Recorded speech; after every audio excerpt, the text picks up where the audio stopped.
अस्सलाम वालेकुम गाइस। आज की हम इस वीडियो में बात करने वाले हैं हाउस ट्री पर्सन टेस्ट के बारे में, जिसे शॉर्ट में HTP टेस्ट भी कहा जाता है। ये एक साइकोलॉजिकल ड्राइंग टेस्ट है जो पर्सनालिटी, इमोशंस और मेंटल स्टेट को समझने के लिए यूज़ किया जाता है। आज की इस वीडियो में हम बात करेंगे कि बेसिकली HTP टेस्ट है क्या, वो क्यों होता है, क्यों लिया जाता है, इसमें क्या बनवाया जाता है, इसकी एज रेंज कितनी है और इसकी स्कोरिंग और इंटरप्रिटेशन पे भी बात करेंगे। तो चलिए हम इस वीडियो को स्टार्ट करते हैं। तो सबसे पहले हम इसके इंट्रोडक्शन पे आ जाते हैं। आप देख सकते हैं ये है इसका इंट्रोडक्शन। बेसिकली ये जो टेस्ट है ये एक प्रोजेक्टिव टेस्ट है जिसमें पर्सन अपनी अंदर की फीलिंग्स, फेयर और डिज़ायर और पर्सनैलिटी ट्रेट्स को ड्राइंग के थ्रू प्रोजेक्ट करता है। इस टेस्ट को पहली बार जॉन बिक ने 1948 में डेवलप किया। ये टेस्ट लिया इसलिए जाता है, बेसिकली पर्सनैलिटी असेसमेंट के लिए लिया जाता है, इमोशनल प्रॉब्लम को समझने के लिए लिया जाता है, एंजाइटी और डिप्रेशन के लिए को समझने के लिए लिया जाता है, और ये क्लिनिकल, एजुकेशन और काउंसलिंग सेटिंग में भी देखा जा सकता है, और ये चाइल्ड साइकोलॉजी में भी देखा जा सकता है। इसमें सबसे इम्पॉर्टेंट बात यह है कि ये टेस्ट डायग्नोसिस अकेला नहीं करता, बल्कि सपोर्टिंग टूल्स होते हैं इसके साथ, जो टूल्स इसको डायग्नोस करते हैं। अब हम बात करते हैं बेसिकली ये टेस्ट होता कैसे है। आप देख सकते हैं ये एक HTP टेस्ट है, हाउस ट्री पर्सन टेस्ट है। तो इस लिहाज से जिससे हम ये करवाएंगे उसकी एज रेंज जो होगी, इस टेस्ट की एज रेंज जो है वो है 5 से लेकर अडल्ट तक, मतलब बच्चे और अडल्ट दोनों के लिए यूज़फुल है। चिल्ड्रन जो है इसमें बताते हैं कि इमोशनल और फैमिली इश्यूज़ के बारे में, और अडल्ट जो हैं वो पर्सनैलिटी और मेंटल हेल्थ को शो करवाते हैं। इसके साथ साथ हम देखते हैं, हमने ये सारी बात कर ली हुई है। अब हम इसके साथ साथ देखते हैं, हमारे पास कुछ मैनुअल में पिक्चर्स हैं, ये आपके सामने आप देख सकते हैं कि किस तरह हम जिस एज रेंज के बच्चों से करवाते हैं वो किस तरह ड्राइंग करते हैं। आप देख सकते हैं कि ये हाउस ट्री और पर्सन यहाँ पर बनाया गया है, ड्रॉ किया गया है, और ये सेकंड ड्राइंग है, ये भी किसी बच्चे की है जिसने ये ड्रॉ किया हुआ है।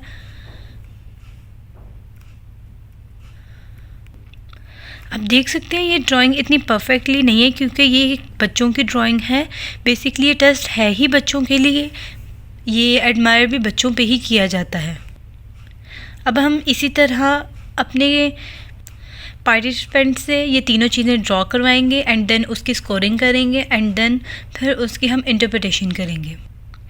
इसमें सबसे इम्पॉर्टेंट बात यह है कि जो हम बच्चों को ये ड्राइंग के लिए टाइम देते हैं तो हम उन्हें बिल्कुल अकेला छोड़ देते हैं ताकि वो खुद सोचकर इस ड्राइंग को ड्रॉ करें। हम उसके लिए उन्हें लेड पेंसिल प्रोवाइड करते हैं, कलर्स भी प्रोवाइड कर सकते हैं, जो चीज़ नेसेसरी होती है वो चीज़ हम उन्हें प्रोवाइड करते हैं। देन हम उन्हें एक paper and lead pencil and colours जिनसे वो ईज़िली ड्रॉ कर सकें, हम उन्हें टाइम देते हैं एंड टाइम फिनिश होने के बाद उनसे वो स्केच ले लिया जाता है। इसी तरह हमने भी एक सिंपल वाइट पेपर ले लिया है जिस पर हम अपने पार्टिसिपेंट से हाउस ट्री और पर्सन ड्रॉ करवाएंगे इस पेज के ऊपर, और कुछ टाइम के बाद वो पेज हम उससे लेकर फिर उसकी स्कोरिंग करेंगे एंड देन इंटरप्रिटेशन करेंगे। जैसा कि आप देख सकते हैं कि मेरे पार्टिसिपेंट ने ये ड्रॉ किया है, house tree and person draw किया हुआ है। इसमें कलर नहीं किया हुआ है लेकिन हाउस ट्री और पर्सन वाज़ह हो रहे हैं। अब बारी आती है इनकी स्कोरिंग की, तो वो भी हम 1 बाय 1 इनकी स्कोरिंग करेंगे एंड देन फिर 1 बाय 1 इंटरप्रिटेशन करेंगे। जो मेरा पार्टिसिपेंट है उसकी एज है 5 ईयर्स और ये उस 5 ईयर के बच्चे की ड्राइंग है। अब हम जाते हैं इसके मैनुअल पर, जो कि हमारे पास यहाँ पर मौजूद है। बात की जाए इसकी स्कोरिंग की, तो जो एचटीपी टेस्ट है बेसिकली वो इंटरप्रिटेशन पर ही मबनी है, बेस्ड ऑन है, और जो इसकी स्कोरिंग है उसमें कोई भी नंबर या कोई भी मार्क्स वगैरह नहीं दिए जाते, क्योंकि ये इंटरप्रिटेशन बेस्ड होता है। इस टेस्ट को सिर्फ और सिर्फ साइकोलॉजिस्ट ही इंटरप्रेट कर सकता है। और अगर बात की जाए इसके एडवांटेजेस की, तो ये इजी टू एडमिनिस्टर है, लैंग्वेज बैरियर का कोई मसला नहीं है, और चिल्ड्रन फ्रेंडली है, और हिडन इमोशन रिवील करता है। अब बात आती है इसकी इंटरप्रिटेशन की। हम देख सकते हैं कि इंटरप्रिटेशन मैनुअल में भी दी गई है। इसमें हाउस, ट्री और पर्सन की इंटरप्रिटेशन स्टेप बाय स्टेप बताई गई है। सबसे पहले हम इंटरप्रिटेशन करते हैं हाउस की। मैनुअल में बताया जा रहा है कि हाउस जो है वो प्रेजेंट करता है फैमिली लाइफ, सिक्योरिटी और होम इन्वायरमेंट को। आप ये मैनुअल में भी देख सकते हैं।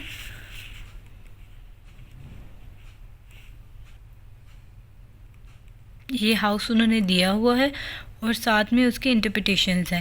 लाइक हाउस में भी डोर, विंडो, वॉल्स, हर चीज़ को एडमिनिस्टर किया गया है। इसमें बताया ये जा रहा है कि अगर छोटा हाउस ड्रॉ किया हो तो वो इनसिक्योरिटी और लो कॉन्फिडेंस को शो करता है। बड़ा हाउस हो नीड फॉर सिक्योरिटी और डोमेन्स को शो करता है। और अगर डोर नहीं बना तो ये सोशल विड्रॉ को शो करता है। और अगर ज़्यादा विंडो है बड़ी तो वो ओपननेस और सोशल नेचर को शो करता है। रूफ़ बहुत बड़ा हो तो वो फैंटास्टिक इमेजिनेशंस को शो करता है। ब्रोकन लाइंस हो तो वो इमोशनल स्ट्रेस को शो करता है। जैसे कि आप देख सकते हैं कि मेरे पार्टिसिपेंट ने जो ड्रॉ किया है उसमें उसका डोर भी है, उसका रोड भी है, उसकी विंडो भी है एंड देन रूफ भी है उसका। अब हम मैनुअल में भी इसको देख लेते हैं एक बार। यहाँ पर बात की उन्होंने विंडो और डोर की। और अगर पार्टिसिपेंट ने कार साथ में बनाई है तो हम कार की भी इंटरप्रिटेशन करेंगे, लेकिन मेरे पार्टिसिपेंट ने कार ड्रॉ नहीं की हुई।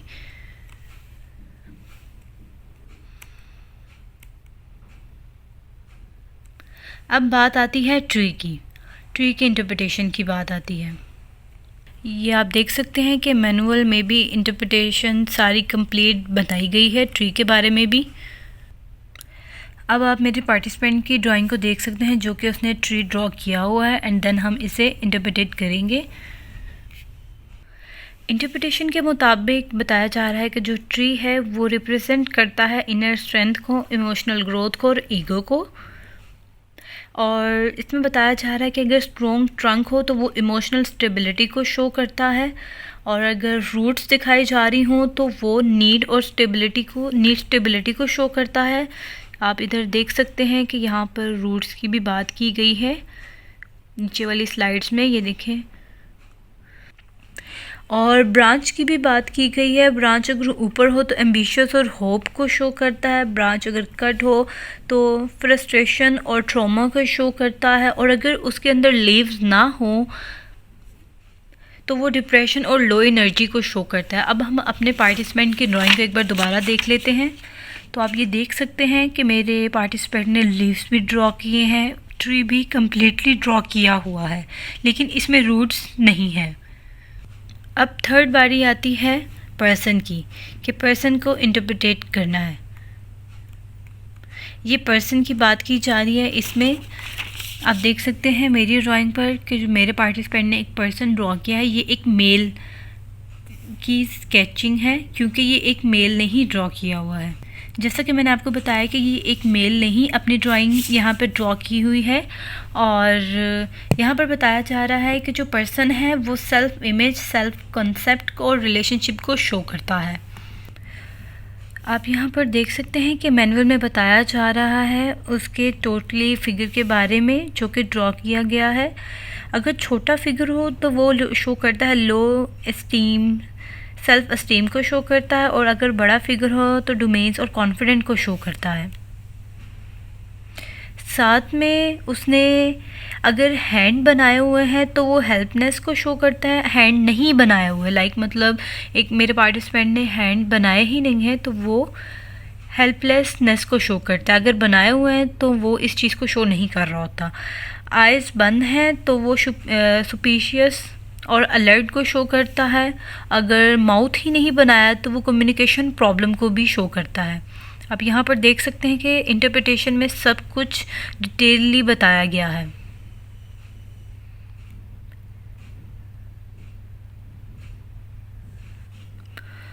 और बात की जाए कि अगर उसने शेडेड बॉडी बनाई है तो वो एंजाइटी और टेंशन को शो करवाता है।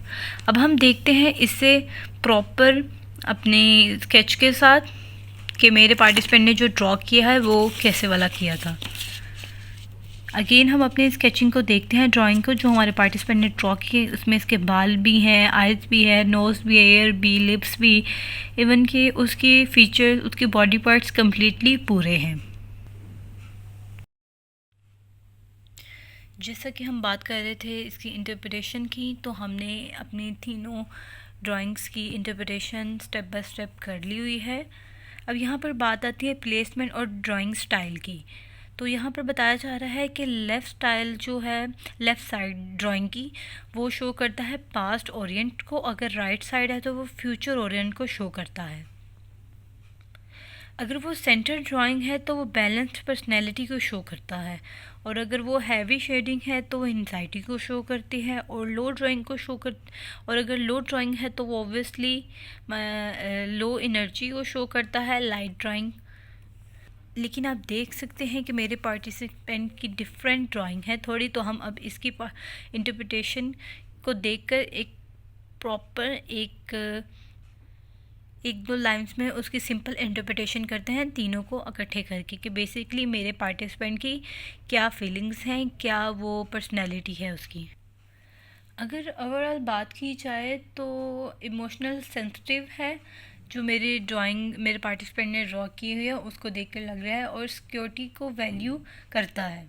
और साथ में ओवर जनरली बैलेंस पर्सनैलिटी दिख रही है इसके अंदर। आई होप, मुझे उम्मीद है आज की वीडियो आपको बहुत अच्छी लगी होगी। आज के लिए बस इतना ही। अल्लाह हाफिज़।